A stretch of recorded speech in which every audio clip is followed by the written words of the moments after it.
Mia's scream wasn't a sound of simple fear. It was a tear in the fabric of reality. It sliced through the heavy silence of the house and pierced Charlotte's heart where she sat alone in the dark living room. She flew up the stairs, taking them two at a time, a mother's frantic worry overriding all her earlier exhaustion and frustration. She was no longer thinking of the psychiatrist's clinical words or the icy silence between them. She was thinking only of her daughter in peril. She found Mia in a state she had never witnessed before. The girl wasn't crying or screaming anymore. She was huddled on her bed, back pressed flat against the wall, her wide eyes fixed on the old clock radio on her desk as if it were a coiled viper. Her entire body was trembling uncontrollably. "Mia, what is it? Honey, talk to me." Charlotte rushed to her side, trying to gather her daughter into an embrace, but Mia flinched as if from an electric shock. "It talked to me," Mia whispered, the sound barely audible, a dry, rasping rustle. "Out of it, out of the static." "What talked to you?" Charlotte asked, her eyes darting to the harmless-looking radio. "Not Dad," Mia said, her eyes finally meeting her mother's, and in them, Charlotte saw a pure, unadulterated horror. A different voice, cold, it said, "I belong to this place. It said the house chose me." Charlotte felt a chill trace a path down her spine. "The house chose you." The words sounded like an ancient curse, not the product of a traumatized mind. She looked at her daughter, truly seeing the terror, and her final rational wall of defense began to crumble. This wasn't a hallucination. This was real. At least it was real to Mia. Acting on instinct, Charlotte yanked the radio's plug from the wall socket as if cutting the power could sever the unholy connection. She sat on the bed, and this time, when she pulled Mia into her arms, the girl collapsed against her, her small body racked with tremors. Charlotte didn't say, "It's okay," or "It was just a dream." She knew those words were meaningless. Instead, she just held her, murmuring nonsensical comforts, playing the part of a mother who could protect her child from monsters, all while being terrified herself. In that cold room, with a lingering scent of ozone in the air, a quiet surrender took place. Charlotte was no longer fighting what Mia saw. She was starting to fight alongside her. The next morning, a decision had formed in Charlotte's exhausted mind. It was clear and singular. They had to leave. This house was no longer a home. It was a prison, a source of sickness. Every corner held Ethan's deceit. Every shadow hid a venomous voice. And now, it was laying claim to her daughter. The debts, the threats from Julian, all of it could be dealt with later. The first priority was getting Mia out, to somewhere safe, somewhere neutral, and unburdened by ghosts and history. "Mia," she said as the girl entered the kitchen, looking pale and worn, "I want you to pack a bag for a few days. Clothes, school books, whatever you need." Mia looked at her, suspicious. "Go where?" "Away," Charlotte said, her tone allowing no argument. "We're going to a hotel in New Haven, maybe further. We'll figure it out from there. Maybe we'll go stay with your Aunt Karen in Boston for a while." A flicker of hope ignited in Mia's tired eyes. To leave. The thought was almost unbelievable. "For real?" "For real," Charlotte affirmed. "This house, it's not healthy for us. We need space. We need to think." For the first time in days, a sliver of energy returned to them. They moved with a shared purpose. Mia ran upstairs to pack, her footsteps lighter this time, stripped of their despairing weight. Charlotte began gathering essentials, her laptop, the portfolio containing Ethan's financial secrets, she couldn't leave that behind, and personal items. Every object placed in a suitcase felt like a small act of defiance against the house's oppression. As they worked, there was a fragile sense of relief, hope.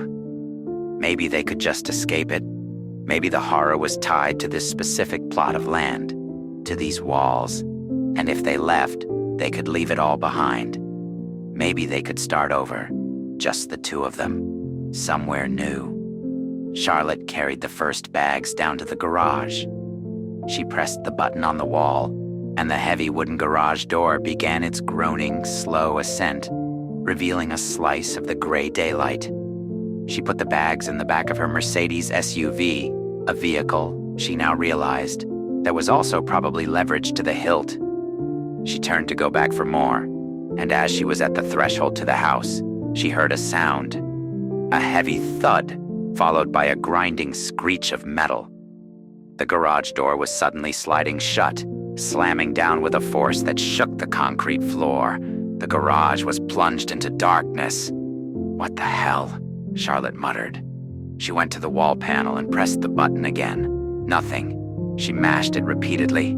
Still nothing. The lights in the garage were out too. The whole circuit was dead. A familiar sense of dread began to creep in. At that moment, her phone buzzed in her pocket. A new text from the unknown number. She opened it with a trembling hand. This time, it wasn't a picture. Just a few words. Leaving so soon. Julian would be so disappointed. Panic rose in her throat.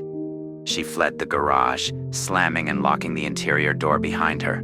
She ran to the front door, planning to grab Mia and just run, leave everything. But when she typed the code into the electronic keypad, it didn't make its familiar confirmatory beep. It was silent. The screen was dark. She tried the physical key, but the deadbolt wouldn't turn. It had been disabled somehow. They were locked in. "Mia," she yelled, her voice cracking with fear. "Mia, come here." Mia ran down the stairs, her face white. "What's wrong?" "We can't get out," Charlotte said, trying to keep the tremor from her voice. "The doors are jammed." That's when the real assault began. It was not a single event. It was a symphony of chaos, a rebellion of the house itself against its occupants. First came the electronics. Every television in the house, in the living room, the master bedroom, the basement den, flickered on at once. Their screens cycled between hissing static and brief, distorted images. Charlotte caught a flash of Julian's face from the old photograph, stretched and warped as if in a funhouse mirror. Mia saw the wet, dark road over and over. Then the lights. Every light in the house began to flicker manically, plunging the familiar rooms into a hellish, strobing disco, shadows leaping wildly on the walls. The sound of the light switches clicking rapidly echoed through the house, as if an army of invisible phantoms was flicking them on and off. Charlotte pulled Mia into the center of the living room, away from anything that could fall. "It's okay," she lied, holding her daughter tight. "It's just an electrical surge." But then the physical assault began, and all rational explanation evaporated. With a simultaneous, foundation-shaking boom, every interior door in the house, bedrooms, bathrooms, closets, slammed shut at once. In the kitchen, the heavy, solid oak dining chairs began to slide across the floor on their own, rearranging themselves into a bizarre circle in the center of the room. From Ethan's study, they heard a horrifying series of crashes. Charlotte knew instantly what it was. His intricate architectural models, the ones he'd spent hundreds of hours on, being swept from the shelves and smashed to pieces on the floor. His legacy was being systematically destroyed. But the most terrifying thing, the thing that broke the last vestiges of Charlotte's skepticism, was the window. The massive plate glass window in the living room, the double-paned, tempered sheet that looked out onto the woods, began to emit a low groan, a sound of unbearable pressure. Charlotte and Mia watched in horror as the pane of glass began to bow inward, flexing as if it were plastic, not glass. It was being pushed by a powerful, invisible force from the outside. Tiny spiderweb cracks began to appear at the corners.